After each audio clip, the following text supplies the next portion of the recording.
Usta, çox təşəkkür edirəm. Çox gözəl söhbətlər, işarələrdir Sulduz haqqında.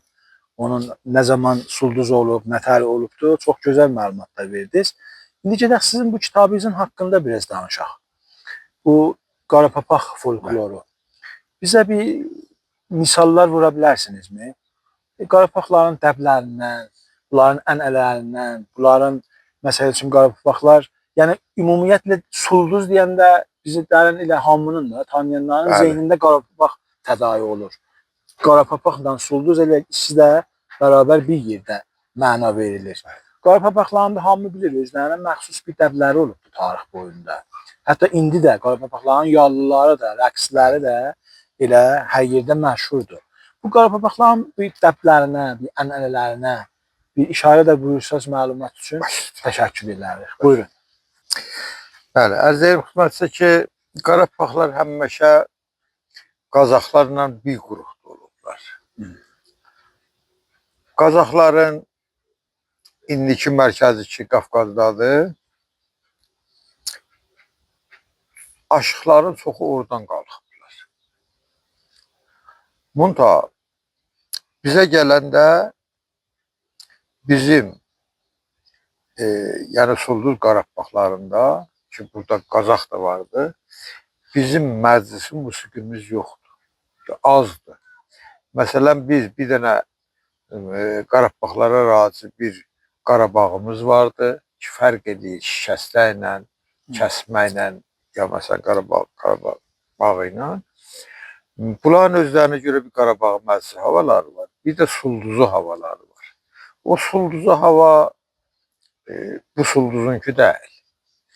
Bir zatlarda bir Sulduz tayfası ki, həmən Əmir Çopana dişarə oldu. Bir ona ehtimal verilir onlarınki ola.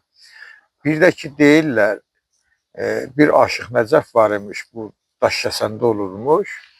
Sonra da o Daşkəsənin adını gətirib burada qoyublar. Bir də buradan köçüb gediblər öz Daşkəsənlərinə. O orada bir dənə ahəng oxuyubdu.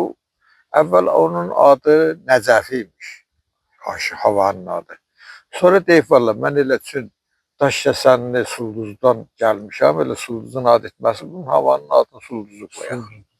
Bəli, mənim etiqadıma bu Sulduzu hava üçün Həşlərdə doxunur, Qaradağda doxunur, Qafqazda doxunur, Sulduzda doxunur. Mənim etiqadıma elə Sulduzu hava o Türk tayfalarının havası ola biləcəkdir. Bunlar dəlili budur ki, bizim məclisi zadımız, musiqimiz olmuyor. Bunlar daimən hərəkətdə olublar.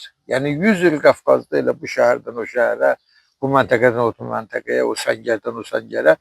Məsələn, Ulaş məntəqəsi zadın Azərbaycan Cumhuriyetinin şərqindədir, Abşeron yaxınlığındadır, Bakının yaxınlığındadır. Bunlar oradan xırda Rus nüfuz etdikcə bunlar dallayıblar, gəliblər, tam İrəvanda dayanıblar. İrəvanın ikinci mərhələdən sonra gediblər, Qarsa gediblər. Bunlar məcəlləri olmayıbdır, otururlar, musiqi, aşığı, ya bir də məsələn məclisi hava rifah zamanınınkidir.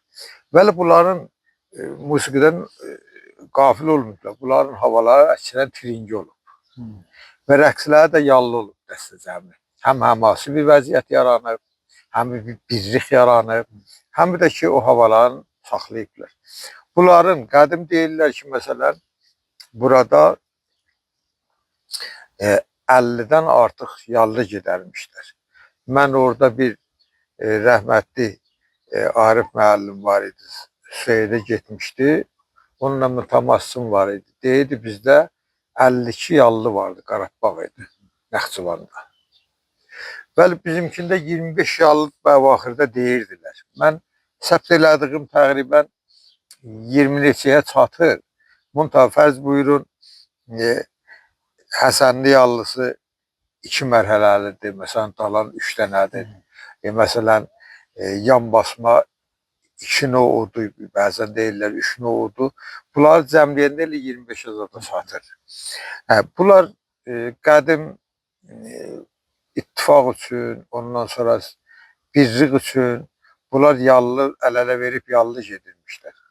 Birinci növbə olaraq mən yallının mənasını çox axtardım, tapa bilmədim. Bəli, bu nəticəyə çatdım ki, at həmişə qarabağların qanadı olur. Atı kilitdən sapırsan, onun yalı vücud dalğalanır.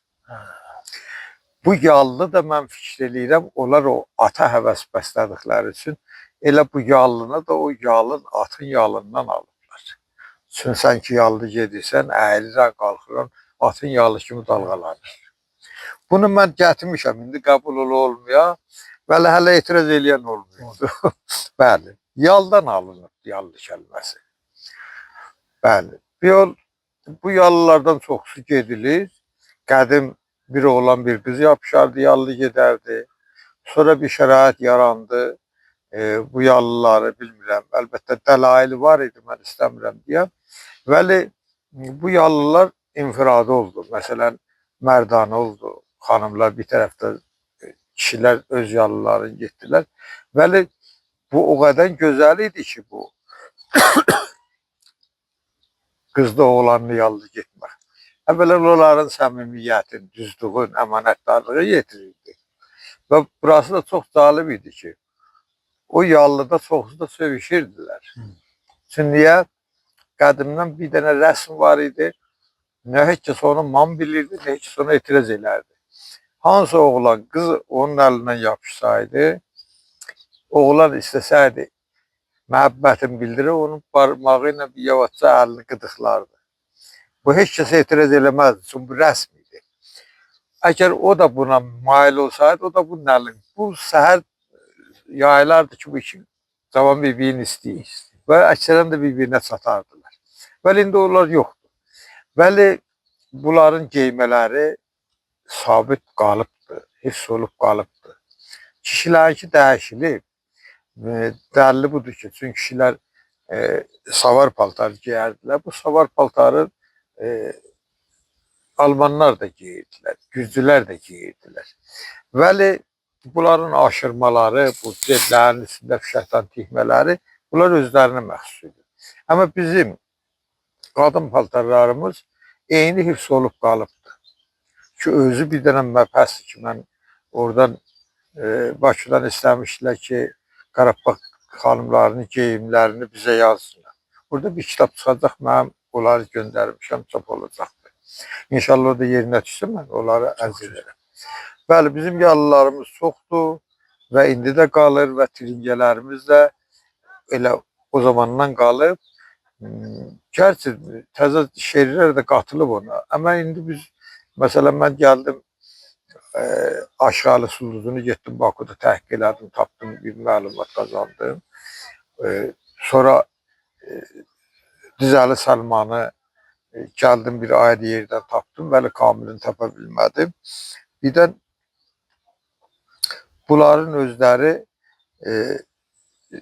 o şeirləri bizim müğənnilər oxuyurlar. Nə bilirlər Səlmanın şeiridir, nə bilirlər Aşağı Sulduzunun şeiridir. Bəli, bunlar oxunub da hifz olublar. Mən sonra Aşağı Sulduzunun şeirlərini yığanda baxdım, gördüm, onun şeirlərini rəhmətli budur, Sultan Əli oxuyurdu. Ya Salmanın şeirlərini oxuyurdu. Bilməyiblər, bəli, hifz eləyiblər və bizə də çox qiymətlidir ki, o müğənnilər şeirləri hifz edib saxlayıblar. Bu kitabdan da Üstad içində gəl bir şeylər olsa oxucularımıza bir izah eləyəsiniz. Əlbəttə, biz də söhbətimiz yallıdan geçdi. Bəli. Mən deyirəm, elə yallıda bir qanun qayda var. O qanun qaydanı mən birinci növbədə mən təhqiq eləmişəm, mən səbt eləmişəm. Ondan bir müxtəsər tozih deyim ki, bu da özü elə həm eşitməlidir, həm də gözəl bir dəbdir bizim içimizdə. Əlbəttə, o yallıların barəsində ərz elədim ki, bizim yallılarımız deyirlər, 50 yallı varmış, bəlkə də çoxuymuş. Bəli, indi bir 25 dənə zat hududda var ki, onlardan məsələn çox məşhur Dalan yallısıdır. Neçə növ gedilir. Buna İrəvan yallısı da deyirlər. Ondan sonra Sosqayıdır. Calib budur Sosqayını. qaylardan alıblar, qay tayfasından. Bir də məsələn burada Həsənli yallısı deyirlər ki, 3 təhbikdir, çəsələ barmaqdır. Üzür bir yallılar indi də qorunub saxlanıblar. Bəli, bunların içində bir dənə qanun vardı ki, yazılmamış bir qanundur. Hamı yallı gedən onu riayət eləməlidir. Yəni bu, hər kəs o qanunu, o dəbi, rəsmi riayət eləməsə, həm özünə, həm də o tərəfə ki, əlindən yapışıb bir əhanət hesab olur. Onu mən arz eləyəcəm. Döktür Fərzana rəhmətli bir məqalədə bu döktüyü gətirib, indi kim yazıbdı, kimləndir bilmirəm. Yazıbdı ki, iynəyə tikən demədim, ayda da qurqut. Yəni düzəndə. İynəyə tikən demədim, ayda da qurqut. Yəni elə iynə dedim. Tikənə sökən demədim, ayda da qurqut. Gəlinə ayran demədim, ayda da qurqut. Ayrana doyuran demədim, ayda da qurqut. Burada ayran kəlməsi işlənir. Gəlinə ayran demədim.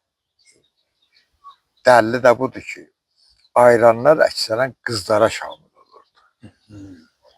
Yəni qız gəlir 2 dənə cavanı bir-birindən ayırır.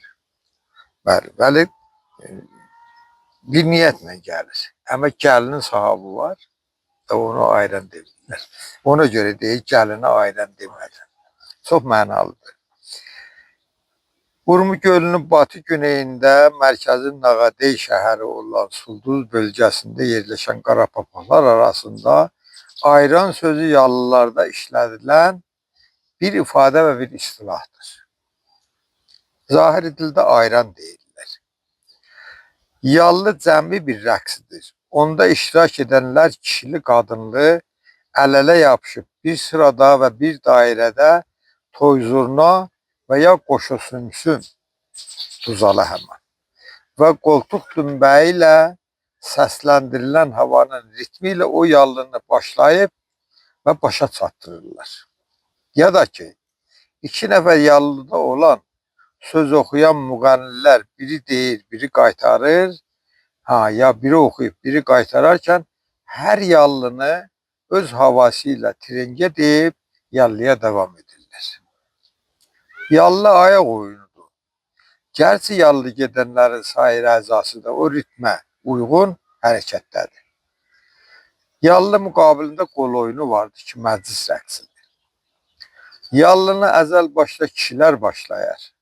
Sonra ara sıra qızlar, gəlinlər o yallıya keçib qatılar, gələ-gələ yallının səfi uzanar və ucu qulağı bilinməz bir ağır cəmi rəqsə çevirirlər. Elə zaman olar ki, yallı ilbiz sarı, ilbizvarı başdan girdələşər və qıvrılıb dağılır. Hələzun kimi. Ağsaqqallar və ağbirçəklərin dediyinə görə Qarapapaqların içində ilim başa-başa hər günə bir münasibət və hər bir münasibətə bir yallı qurularmış. Və bu yallıların çoxu əmək yallısıdır. Hətta kərmə yallısı. Kərmə kəsəndə də. O yallılardan bir qismi unudulub və bir neçəsi indilikdə də Sulduzda qollanılmaqdadır. Qaraxan, Həbilban, Qazayağı, Çəsələ barmaq və bunlar. Yallı qurulub qızışandan sonra yallı rəqsinə keçib qarışan qız gəlinlərin hər tək-təyinə ayran deyər. Ayran sözü Qarapapaqların ağzı ilə ayran kimi qollanırsa da, nəhrədə çalxanmış qatıqla qatıqla sudan əmələ gəlmiş içməli ayran və ya çalxama, atlama və doğa anlamında yox. Bəlkə ayran mənası daşıyan istilah olaraq bir sözdür ki, əslində aralayan və aralaşdıran mənasında işlənir. Necə ki dedik, ayran sözü ayran və aralayan mənasında olduqda, bir qadın ya da ki bir qız könüllü olaraq 2 qohum kişi və ya ayrı adamların əllərinə gəlmək istərsə, yallını arxa tərəfdən gəlib bir əlini onların çiyin tərəfindən salıb, qollarının arasından arxa tərəfindən gəlib bir əlini onların çiyin tərəfindən salıb, qollarının arasından əllərinə tərəf aşağı gətirər. O cavanlar da əllərini açıb qızı aralarına yol verərkən biri onun sağ əlindən, biri də sol əlindən yapışıb yallıya devam ederler. Yallı da bu kadınlara, kızlara ümumən ayıran deyir. Buna göre ki onun gelmesiyle elle yapışıp yallı giden oğlanlar birbirinden aralanıp ve onu araya salarken ona da yallı gitme fırsatı vererler. Bu halda o kız ya da ki gelin iki nefer yallı gideni birbirinden ayırandı. Yallılarda bir para yazılmamış, yasa kimi icra edilməli rəsm rüsumlar vardı ki, yallı iştirakçıları tərəfindən qorunmalıdır. O cümlədən yallı başlansın deyə əvvəldə zərli, piləkli, ağ və ya qırmızı toğları dəsmalını o şəxsə tapşırırlar ki, bütün yallıları bacarsın ve yallıbaşı çəkməkdə də usta olsun. Yallıbaşı çəkəndə toğlama dəsmalını zorla almaq olmaz. Yallıbaşı çəkəndən. Bu işdə mümkündür qan düşsün. Amma hər kimsə yallıbaşı çəkəndən toğlama dəsmalını almaq istərsə, gərəkdir ki, əvvəldə onun ürəyinə ələ gətirsin. Yəni bir xələt və ya bir neçə əskinas onun başına səpsin və ya avucuna qoyub razılığını cəlb etsin. Ta ki, onun yerine yallıbaşı çəkə bilsin. Bu da olan bir işdir. Ta ki, hər kim yallıbaşı çəkməkdə hünəri varsa gəlib göstərə bilsin və ondan əvvəlki yallıbaşı çəkən də nəfəsdən düşməsin. Yallıbaşı çəkənin əlindən ayıran yapışan zaman toğlama dəsmalını almaq istəməzlər. Heç bir oğlan ya da ki bir kişinin hakkı yoktur iki kızın arasına girsin. El içinde bu işmandır. El-ele yapışan oğlanla kızın birbirinden ayırmağa da hiçbir kadın ya kişinin hakkı yok. Yani bir oğlan bir kızın elinden yapışanda kızların da hakkı yoktur onların arasına girer. Oğlanların da hakkı yok. Hiçbir kız veya gelin de bir kıydık ve yüngül kişinin elinden yapışan. Onların hiçbirisi yallıya giren vaxt el-ele yapışan oğlanla kızın arasını kəsə bilmez. Kız veya gelinler de bu işi görməməlidirlər. Çünkü el bunu xoşlamaz. Mümkündür ki arada gileygüzar ola ve tayfa savaşı baş verir. Yallılarda qaydadır ki əvvəl ayıran yallıdan çıxsın, sonra oğlan. Bu arada oğlan kızın elinden elini çəkib yallıdan çıxarsa kız üçün əhanət sayılır. Sonra o oğlanın eline hiçbir kız gelmez. Görünür ki yallıya keçen kız gelinler könüllü olarak yeri var ki çoxu öz oğlan qohumlarının əllərinə yapışsınlar. Bəzən də bəxt üstündəki bir kız gelip öz istəhlisinin ya tanış bir gənc oğlanın əlindən yapışıb onunla yallı getməklə öz məhəbbətini artıq ona bildirər. Gahdan da bu oğlan yavaşcadan onun elini sıxarkən onun məhəbbətinə cavab verər. Gah da olur ki kız da onun müqabilində oğlanın elini sıxmaqla ona həm cavabı da verir. Və bu da bəzən onların birbiriyle evlənmələrinə səbəb olur. Bəzən yallıda el-ele yapışan oğlanlardan birisi birbirine artıq məhəbbətli olaraq onu öz ailəsindən bilərək başıyla işarə edərkən yallıdan kənarda dayanmış öz bacısını yallıla çağırır. Əlini onun əlinə verməklə öz arxanlığını ona çatdırır. Bəzi qızlarda var ki, istər qohum olsun ya da ki yad kişi, hər kimsə xoşlayarsa əlindən yapışıb yallı gider. Ayranlar oğlanların əllərindən yapışan kimi aradakı çalğıçılar əslində bu işdən barış, sülh qoxusu gəlir deyə bu anları udumlu tutup onların önünde dayanıp çalgı aletlerini uzadan seslendirerken zurna ya da ki qoşa sümsümün nəfəsini onlara tutup oğlandan şabaş isterler. Bu arada oğlan qızın ehtiramına əlini cebinə salıb bir neçə əskinaz yallının ortasına sarğısılar tərəfə səpələr, sarğısı da bu şabaşları yığışdırıb razılıq edər. Bu yallılar çox təntənəli, həlhələli və şadlıq törədəndir. Odur ki, yallıya qatılanlar hünərlərini göstərməli və şabaşlar səpməlidirlər. Bəli, bir də cavanlardır ki, eyni zamanda ağıllı, kamallı olaraq ayınbaşları görə gəlim olmadan, pulsuz, parasız olaraq yallıya qarışmazlar. Kənarda dayanıb yallı gedənlərin şartlarına həsrət-həsrət baxarlar.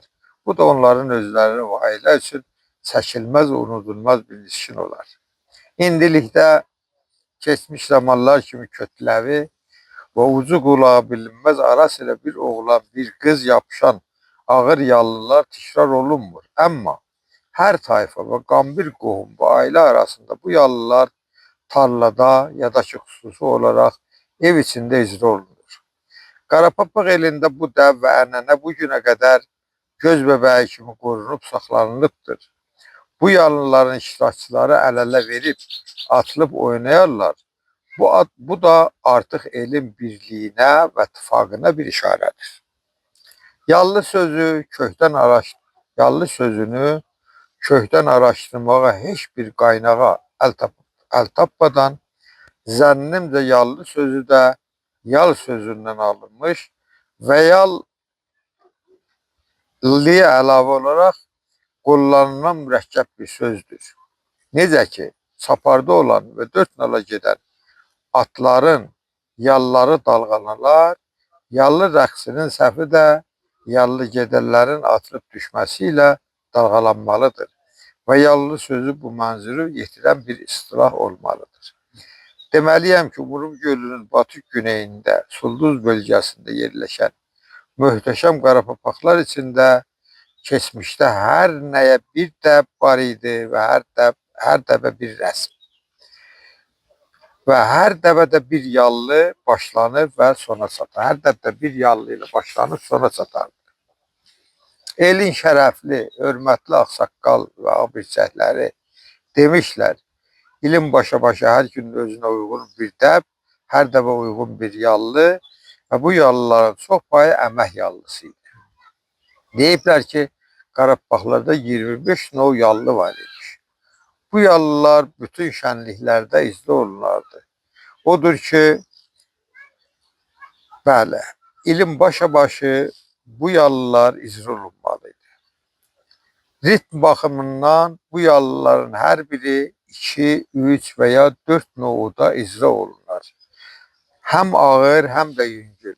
Məsələn, 4 növ yanbasma yallısı da icra olunur.